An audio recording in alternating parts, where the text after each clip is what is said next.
नमस्कार। ज्वलंत मुद्दों पर हमारी राय में आप सभी का स्वागत करता हूं। मैं हूं राजीव। दोस्तों, 2024 के चुनाव से पहले कांग्रेस ने बीजेपी को मजबूर कर दिया है कि वो उसके उठाए मुद्दों पर बात करे। अब तक बीजेपी ही मुद्दे तय करती थी, आप जानते हैं, और अपने एजेंडे पर बाकी दलों को उतरने के लिए बीजेपी मजबूर करती रहती थी। लेकिन अब बाजी पलटती दिख रही है। चुनावों की बिसात बिछ गई है और इस बार कांग्रेस के फेंके पासे पर बीजेपी को चलना पड़ रहा है। जैसे लूडो के गेम में पासे पर जब तक 6 का अंक नहीं आता है, खेल आगे नहीं बढ़ पाता है, और वैसा ही हाल बीजेपी का हो चुका है। राम मंदिर का मुद्दा उसके लिए 6 का अंक है, लेकिन अभी चुनावी पासे कांग्रेस के हिसाब से चल रहे हैं और बीजेपी अपनी बारी का इंतजार ही कर रही है। 5 राज्यों के विधानसभा चुनावों में जिस तरह राहुल गांधी ताल ठोक कर ऐलान कर रहे हैं कि कांग्रेस जातिगत जनगणना करवाएगी और यह देश के लिए एक्सरे की तरह है, उससे यह तय हो गया है कि अब 2024 के चुनाव में भी जाति का सवाल खास भूमिका निभाने वाला है। छत्तीसगढ़, राजस्थान, तेलंगाना, मध्य प्रदेश और मिजोरम, इन 5 राज्यों में अपने अपने स्थानीय मुद्दे हैं। फिर भी इन सब में एक मुद्दा कॉमन है और वो है जाति आधारित जनगणना का। कांग्रेस की तरफ से राहुल गांधी अपने लगभग हर भाषण में यह दावा कर रहे हैं कि सत्ता में कांग्रेस आई तो जनहित में जातिगत जनगणना होकर रहेगी। इस बीच बिहार में नीतीश सरकार ने जातिगत जनगणना का काम खत्म कर आंकड़े भी जारी कर दिए हैं, आप सबने देखा, और अभी विधानसभा में भी आरक्षण का दायरा बढ़ाकर 75% करने का प्रस्ताव पास करा लिया है नीतीश कुमार ने। जिसके बाद अब बीजेपी भी मजबूर हो गई है कि वो भी जातिगत जनगणना पर कुछ कहे। आपको बता दूं कि 2024 के चुनावों को बीजेपी और खासकर मोदी और शाह की जोड़ी ने राम मंदिर पर ही खींच कर लाने की खूब कोशिशें की हैं, लेकिन अब उन्हें बेमन से ही सही लेकिन जाति की बात करनी पड़ रही है। आसान और कुछ कम शब्दों में अगर कहूं तो कांग्रेस की बिसात में बीजेपी बुरी तरह से उलझ चुकी है। उसके लिए जाति का सवाल किसी भूल भलैया से कम साबित नहीं हो रहा है, जिससे वो निकल ही नहीं पा रही है। आइए पहले आपको सुनाता हूं कि राहुल गांधी ने यह बात कही क्या है, और अभी जबकि चुनाव का मौसम चल रहा है उसमें भी राहुल गांधी जाति आधारित जनगणना पर मोदी सरकार को और मोदी जी को कैसे घेर रहे हैं, सुनिए जरा। पहले कहते थे भाई और बहनों मैं ओबीसी हूं, अब कुछ दिन पहले मैंने उनका भाषण सुना, कहते हैं भैया हिंदुस्तान में सिर्फ एक जात है, वो है गरीब। मतलब नरेंद्र मोदी ओबीसी और देश में सिर्फ एक जात, वो है गरीब। देश में ना ओबीसी है, ना दलित है, ना आदिवासी है, ना जनरल है, सिर्फ गरीब। ये इनका नया भाषण है। हिंदुस्तान से नरेंद्र मोदी के दिमाग में जात पता है क्यों गायब हो गई? क्योंकि मैंने जाति जनगणना की बात शुरू कर दी। जैसे मैंने कहा कि भैया ये पता लगाते हैं इस देश में कितने ओबीसी युवा हैं, कितने दलित हैं, कितने आदिवासी हैं, किसकी कितनी आबादी है।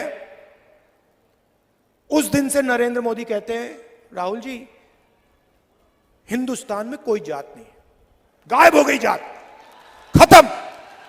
तो सुना आपने कि किस तरह राहुल गांधी ने नरेंद्र मोदी की सच्चाई को सामने लाकर बता दिया कि मोदी जी खुद को ओबीसी कहते हैं, लेकिन कुछ दिनों पहले उन्होंने अपने भाषण में कहा कि देश में सिर्फ एक ही जाति है, गरीब। राहुल गांधी ने कहा कि जब से कांग्रेस ने जाति जनगणना की बात की है तब से नरेंद्र मोदी जी के दिमाग से जाति गायब हो गई है, क्योंकि वो ओबीसी, दलित, आदिवासी युवाओं को देश की सच्चाई नहीं बताना चाहते हैं। इधर राहुल गांधी मोदी के गरीब को ही जाति बताने पर सवाल खड़ा कर रहे थे और उधर मोदी ने फिर एक बार वही बयान दिया। बुधवार को मध्य प्रदेश में एक चुनावी रैली में पीएम नरेंद्र मोदी ने फिर कहा कि देश में सबसे बड़ी जाति तो गरीबों की है। और सरकार के लिए गरीब कल्याण सबसे बड़ी प्राथमिकता है। बीजेपी सरकार के प्रयासों से 5 साल में 13 करोड़ लोग गरीबी रेखा से बाहर निकले हैं। जब 13 करोड़ लोग गरीबी से बाहर निकल सकते हैं तो पूरे देश के गरीब लोग इससे बाहर आ सकते हैं। हम उसी दिशा में आगे बढ़ रहे हैं।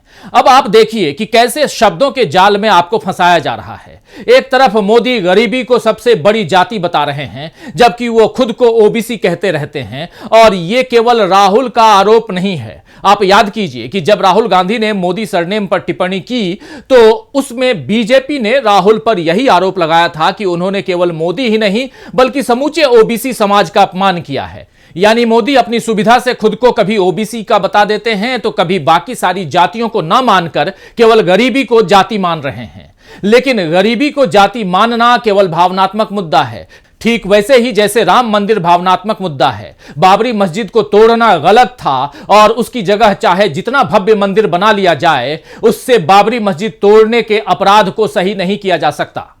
लेकिन बीजेपी ने राम के नाम पर लोगों की भावनाओं को खूब भुना लिया है और आगे भी बीजेपी यही करने जा रही है। इसीलिए अभी से चुनावों में राम मंदिर के पोस्टर बैनर लगने शुरू हो गए हैं और उद्घाटन की तारीख भी अमित शाह बताने लगे हैं। लेकिन क्या मंदिर बन जाने से इस देश की सबसे बड़ी जाति जो मोदी ने बताई है यानी गरीब जाति का क्या कल्याण हो जाएगा?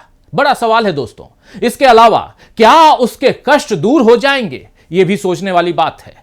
मोदी अभी गरीबों के कल्याण को अपनी सबसे बड़ी प्राथमिकता बता रहे हैं। अच्छी बात है, बताइए। लेकिन क्या 5 किलो मुफ्त अनाज से गरीबों का कल्याण होगा? इस सवाल का जवाब मोदी को देना होगा। एक बार को अगर मान भी लें कि गरीब सबसे बड़ी जाति है तो मोदी को यह बताना चाहिए कि यह जाति आखिर कब तक रहेगी, यानी हिंदुस्तान में गरीबी कब तक रहेगी। आप और हम जानते हैं कि मोदी या बीजेपी इस सवाल का जवाब कभी नहीं देंगे, बल्कि वो फिर से कांग्रेस को कोसना शुरू कर देंगे कि उसके कारण गरीबी आई है। खैर, मोदी तो लोगों की भावनाओं को भुना रहे हैं, लेकिन उन्हें भी अगर गरीबी को दूर करने के उपाय करने हैं तो फिर जाति के सवाल को हल करना ही पड़ेगा। और यह तथ्य सामने आ रहा है दोस्तों कि गरीबी का संबंध भी जाति से ही है। बिहार विधानसभा में पेश की गई जाति सर्वे की सामाजिक आर्थिक रिपोर्ट से पता चला है कि पूरे राज्य में गरीबी है। बिहार में 2,76,68,930 परिवारों में लगभग 1/3 यानी 94,42,886 परिवार गरीबी रेखा के नीचे रह रहे हैं। यानी इस रिपोर्ट से समाज के जातीय विभाजन के साथ यह बात साफ हो गई है कि गरीबी का संबंध जाति से है। आपको बता दूं कि बिहार में अन्य पिछड़ा वर्ग के 66.74% लोग गरीबी रेखा के नीचे रहते हैं, तो दूसरी तरफ कथित अगड़ी जातियों यानी सामान्य वर्ग के 25.09% लोग गरीबी रेखा के नीचे रह रहे हैं। वहीं अनुसूचित जाति और अनुसूचित जनजाति के 68.63% परिवार गरीबी रेखा के नीचे रह रहे हैं। इन आंकड़ों से साफ है कि एससी, एसटी और ओबीसी के लोगों में सामान्य वर्ग के लोगों से ज्यादा गरीबी है। इन आंकड़ों के सामने आने के बाद ही बिहार विधानसभा में नीतीश कुमार गुरुवार को राज्य सरकार की नौकरियों और शैक्षणिक संस्थाओं में एससी, एसटी, ओबीसी और अति पिछड़े वर्ग को मिलने वाले आरक्षण को बढ़ाने के लिए प्रस्ताव लाए और यह विधेयक सर्वसम्मति से पास हो गया है।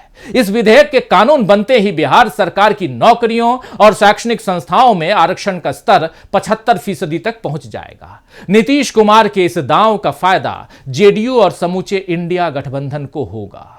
बीजेपी भी इस बात को समझ रही है, इसीलिए अब और ज्यादा चिढ़ते और कुढ़ते हुए नीतीश कुमार, राहुल गांधी और इंडिया के बाकी नेताओं को घेरने की कोशिश बीजेपी कर रही है। बार बार राम मंदिर का मुद्दा उठा रही है। बिहार के उदाहरण यानी एग्जाम्पल से पूरे देश में यह मैसेज चला जाता है कि जातिगत जनगणना हुई तो समाज में आर्थिक भेदभाव के कारण भी पता चले और गरीबों की असली आबादी भी सामने आ गई। अब उस मुताबिक ही सरकार फैसले लेगी ताकि सही मायने में गरीब कल्याण हो सके। राहुल गांधी इसी को एक्सरे कराना कहते हैं। अगर इस बार के चुनावी नतीजे ओपिनियन पोल के मुताबिक आए यानी 5 राज्यों में कांग्रेस की सरकार बनी तो फिर बिहार के बाद इन राज्यों में भी जातिगत जनगणना हो जाएगी। कर्नाटक, झारखंड, ओडिशा जैसे राज्य भी इस दिशा में काफी आगे बढ़ चुके हैं। अगर देश के राज्यों में ऐसे ही जाति के आंकड़े सामने आएंगे तो पता चलेगा कि किस जाति में कितनी गरीबी है, तो उसी हिसाब से फिर नीतियां भी बनने लगेंगी। गैर बीजेपी सरकारें जब ऐसा करेंगी तो मजबूरन मोदी को और बीजेपी को भी जाति के सवाल पर अपना जवाब बदलना पड़ेगा। क्या बीजेपी की यह मजबूरी और जाति के मसले पर अड़ियल रवैया उसे सत्ता से दूर कर देगा? ये बड़ा सवाल है, जरा सोचिएगा दोस्तों। आज के लिए बस इतना ही। नमस्कार।